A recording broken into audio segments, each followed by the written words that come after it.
పాలు లేవు అని చెప్పలేక బియ్యపు పిండి నీళ్లలో కలిపి ఇచ్చింది తాగరా అని. పిల్లవాడు తెలియక నీళ్లు పట్టుకుని పరిగెత్తుకుంటూ మిత్రుల దగ్గరికి వెళ్ళాడు. సాటి పిల్లల దగ్గరికి వెళ్ళి, ఇదిగో పాలు, ఆవు పాలు మా అమ్మ నాకు కూడా ఇచ్చిందన్నాడు. వాళ్ళు వాసన చూసన్నారు, ఇవి ఆవు పాలు కావు, మీ అమ్మ నిన్ను మోసం చేయడానికి వరిపిండి నీళ్లు ఇచ్చిందన్నారు. ఏడుస్తూ వెళ్ళి, అమ్మ నాకు ఆవు పాలు లేవా, నాకు నాన్నగారు లేరా అన్నాడు.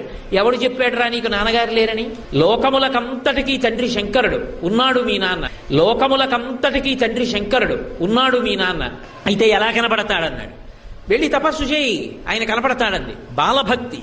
వెళ్ళి పరమశివుడి గురించి తపస్సు చేశాడు. ఉన్నాడు అని నమ్మి తపస్సు చేశాడు. ప్రత్యక్షం అయ్యాడంతే. నీకేం కావాలన్నాడు.